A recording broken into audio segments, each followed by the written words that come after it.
kami telah menyiapkan jaminan penangguhan penahanan yang kami sudah edarkan kepada sejumlah tokoh, di antara yang sudah mengisi dan ada di atas materi adalah Pak Din Samsudin, tinggal kami ambil.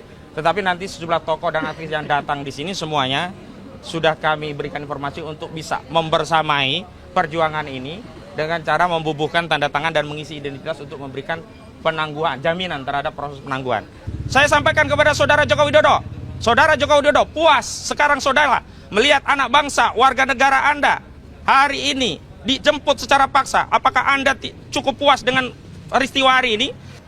Bahwa dirinya dan keluarganya didatangi oleh segerombolan orang yang tidak punya etika, tidak punya akhlak, tidak punya moral, memaksa masuk ke ruang private, yakni mau masuk ke kamar Pak Roy dan istrinya. Hanya karena ingin memastikan apakah klien kami ada di rumah, dan dia berdalih bahwa dia akan melakukan upaya paksa berupa penangkapan. Nah, saat terjadi diskusi, memang klien kami dan juga istrinya Bu Ririn memberikan klarifikasi bahwa sebaiknya proses penangkapan didampingi oleh kami dari tim PH, sehingga kami bisa yakin dua hal. Pertama, pihak yang melakukan penangkapan adalah pihak yang berwenang, yang memiliki otoritas, yang memang diberikan wewenang oleh undang-undang. Dalam hal ini kami butuh kepastian bahwa yang menangkap itu benar penyidik Polda Metro Jaya, karena hari ini kami khawatir sekali dengan kondisi bangsa seperti apa yang dialami oleh Andri Yunus. Orang bisa saja mengaku polisi, tapi di tengah perjalanan ternyata bukan polisi, kita kan khawatir sekali begitu. Yang kedua, kami juga butuh kepastian tentang alasan atau deskripsi alasan apa dalam surat penangkapan sehingga perlu diambil upaya paksa. Mengingat klien kami selama ini kooperatif, bahkan kewajiban untuk melakukan wajib lapor selalu rutin dilaksanakan oleh klien kami, dan dalih apapun yang dianggap sebagai dasar untuk melakukan proses penangkapan menurut kami tidak terpenuhi baik secara objektif maupun secara subjektif. Namun setelah kami klarifikasi dari rekan kami yang lain di timnya Bu Tifa, ternyata memang Dr. Tifa Uzia Setiasuma juga ditangkap pada waktu yang kurang lebih bersamaan, dan memang dikonfirmasi itu dari Polda Metro Jaya. Jadi yang pertama, meskipun kami prihatin, yang jelas kami lega bahwa klien kami memang diambil oleh orang yang sebelumnya kami anggap gerombolan, tetapi ternyata memang itu pejabat resmi dari penyidik Polda Metro Jaya. Dan perlu kami sampaikan bahwa di dalam KUHP, yakni Undang-Undang Nomor 20 Tahun 2025, memang penyidik pembantu diberi kewenangan untuk melakukan upaya paksa berupa penangkapan 1 kali 24 jam untuk menghadapkan seorang tersangka di hadapan penyidik untuk diambil keterangannya dalam proses pemeriksaan. Namun yang jelas bahwa alasannya itu adalah adanya kekhawatiran akan menghalangi atau mengganggu proses penyidikan. Dan kita tahu penyidikan ini kan sudah di ujung, sudah dikatakan akan tahap 2, sudah dikatakan bahkan disebut sebagai P21. Lalu menghalangi penyidikan yang macam apa sehingga itu dijadikan dasar? Karena tadi kami melalui kuasa hukum kami yang lain sudah komunikasi dengan Pak Roy saat pendampingan di pemeriksaan. Salah satu alasannya adalah karena dianggap menghalangi proses penyidikan begitu. Dan penyidik tidak berani menyampaikan itu kepada tim kami langsung, tapi diminta untuk ditanyakan kepada Pak Roy karena saat melakukan penangkapan sudah dijelaskan tentang dasar dan alasan dari penangkapan tersebut. Lalu kami bertanya-tanya apa yang dimaksud dengan menghalangi dan apakah syarat subjektif dan objektif sebagaimana diatur di dalam KUHP bagi proses untuk penahanan juga diadopsi dalam konteks upaya paksa, jemput paksa ini ya.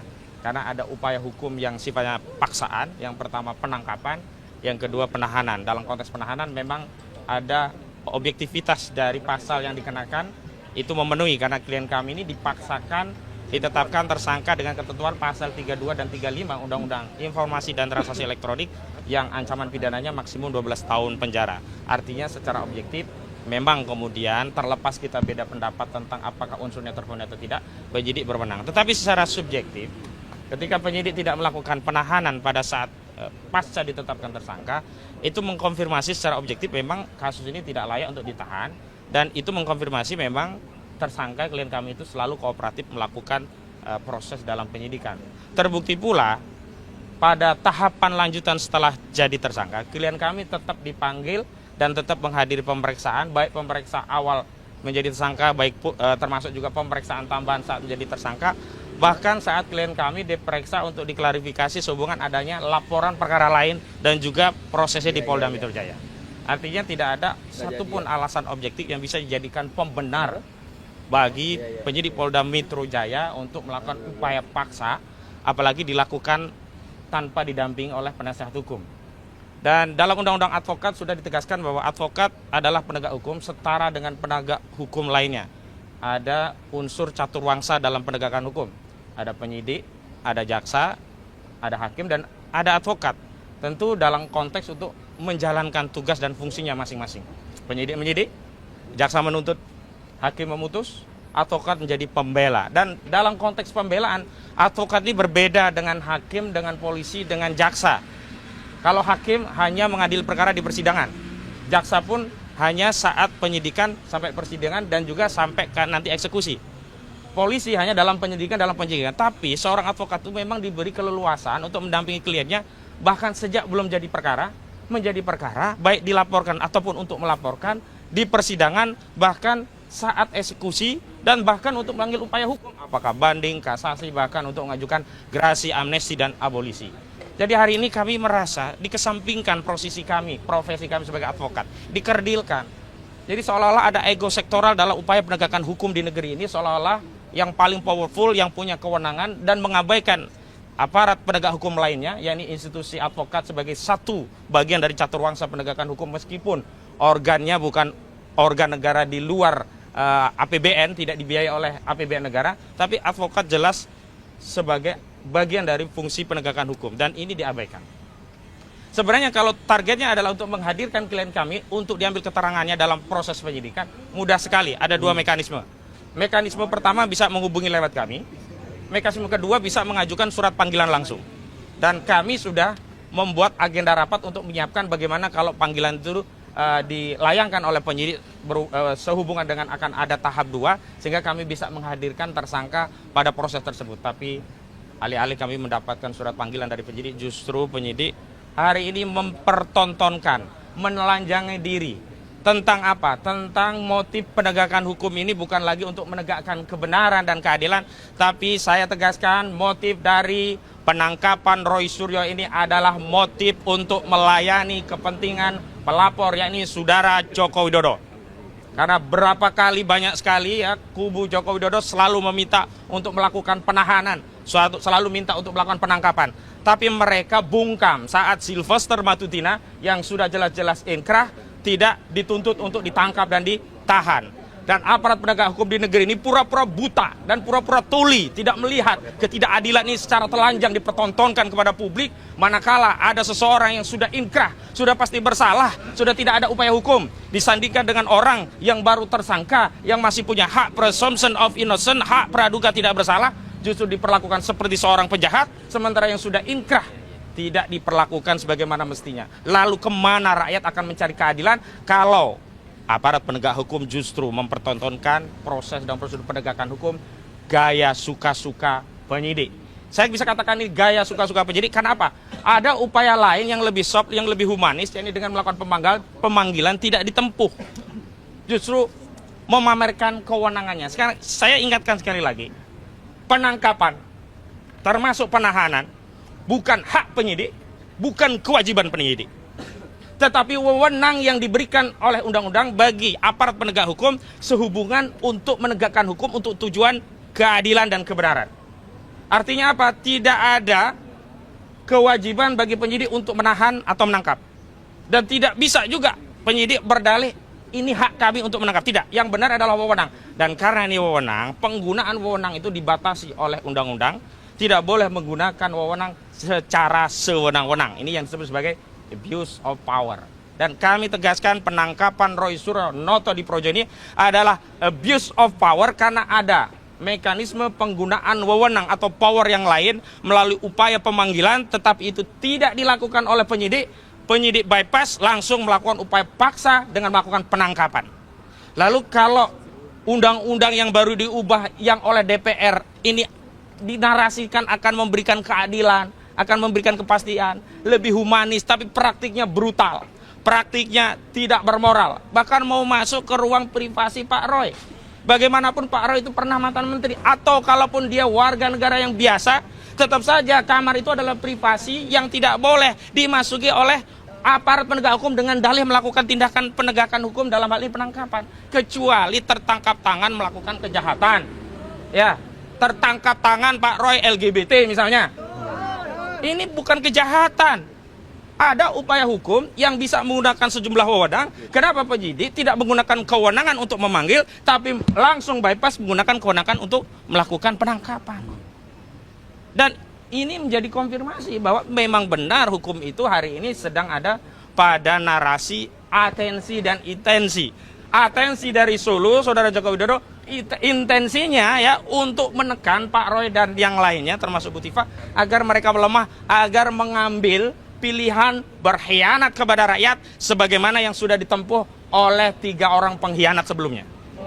Dan memang ini adalah golden time, ada 1 kali 24 jam, ini adalah pertarungan perjuangan kami, juga Pak Roy, juga Dr. Tifa. Karena di 1 kali 24 jam inilah penyidik akan melakukan penekanan dengan dalih sedang melakukan pemeriksaan untuk menekan, agar mau damai, kalau tidak apa? Akan ditahan. Karena setelah 1 kali 24 jam itulah penyidik baru akan mengambil kebijakan apakah akan melakukan penahanan setelah upaya penangkapan dan pemeriksaan atau tidak melakukan upaya penahanan. Dan karena itulah, sebagai sebuah antisipasi, dan kami sudah berkoordinasi dengan sejumlah tokoh-tokoh nasional, dan kemarin kami baru saja mengadakan diskusi nasional dengan tokoh-tokoh purnawirawan TNI dan polisi. Ada Pak Jenderal Purnawirawan Tiasno Sudarto, ada Pak Komjen Pol Ugroseno, ada tokoh-tokoh seperti Pak Said Didu, ada banyak tokoh yang berkumpul di Bandung termasuk Pak Roy. Dan semalam itu Pak Roy saya dijemput baru istirahat nyampe di rumah dari pukul 3 dari Bandung. Jadi praktis baru 4, 5, 6, baru beberapa jam istirahat. Dan ketika istri klien kami ini meminta waktu untuk menyiapkan pakaian dan obat-obatan khusus, karena istri klien kami sudah punya pengalaman bagaimana dulu di kasus Topa Pak Roy sempat ditahan, maka harus disiapkan hal-hal yang berkaitan dengan pribadi, terutama obat-obatan pribadi, karena masih ada hal yang berkaitan dengan kesehatan yang itu harus disiapkan oleh istri Pak Roy. Juga pakaian, juga termasuk diantaranya adalah makanan-makanan yang tertentu. Tapi ini semua dikesampingkan, tidak ada humanisme, tidak ada yang namanya polisi itu melihat bahwa orang yang sedang dalam status tersangka itu adalah manusia juga, yang patut dihormati sisi kemanusiaannya. Dan tadi saya mau sepil lagi, karena kita antisipasi, kami menyiapkan dokumen ini. Permohonan penangguhan penahanan, baik yang kami ajukan kepada Polda, atau nantinya jika Polda berdalih bahwa kewenangannya sudah pindah kepada Kejaksaan Tinggi DKI Jakarta. Yang kedua,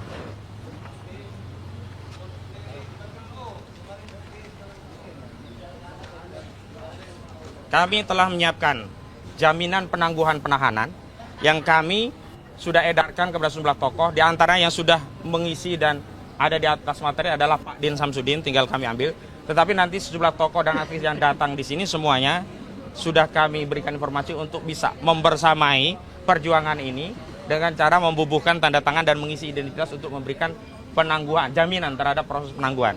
Tapi lagi-lagi ini hanya kami tempuh manakala nanti keputusan dari penyidik pada 1 kali 24 jam akan mengambil tindakan penahanan.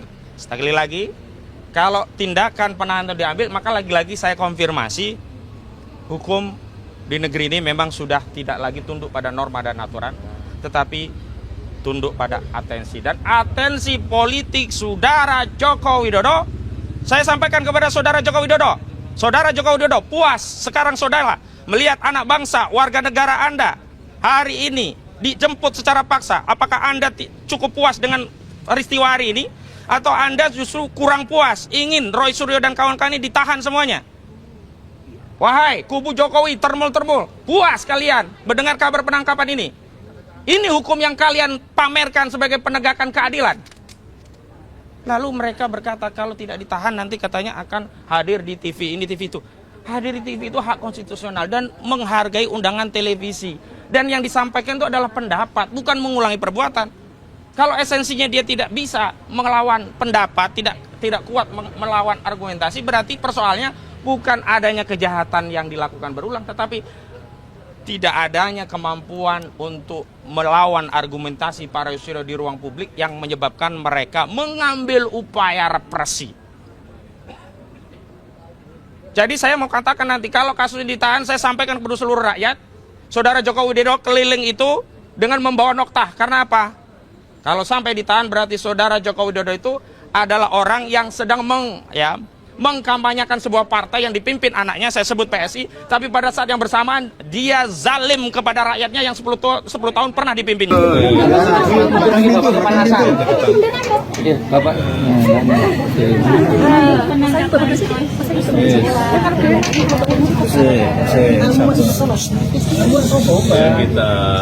Kita ikuti proses hukum yang ada sampai nanti di sidang pengadilan, karena nanti pengadilanlah yang akan memutuskan. Kita ikuti. Nanti Pak Jokowi rencana akan hadir lagi di persidangan. Iya, hadir. Jadi Pak Jokowi memastikan akan membawa hasilnya ya ke persidangan. Iya, sesuai yang saudara sampaikan. Masih di Polda ya Pak itu ya, jasa? Iya, masih di Polda. Pak, kalau terkait Ahmad Ali kemarin mengatakan bahwa Pak Jokowi sudah akan segera mengenakan jaket PSI dan akan segera diperkenalkan sebagai Dewan Nominasi. Betul bukan? Di PSI itu kan ada mekanisme partai yang harus dilalui, tidak hanya penjaketan aja langsung.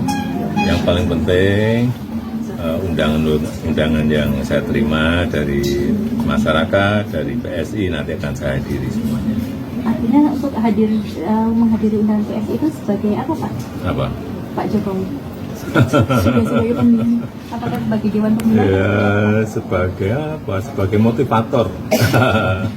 Siap. Nanti kalau untuk langkah strategis untuk kemenangan PSI seperti apa Pak? Ya, seperti yang sudah saya sampaikan di Kongres di Rakernas, saya akan bekerja mati-matian untuk PSI. Siap.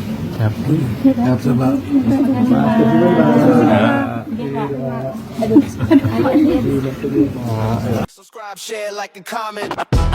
Subscribe, share.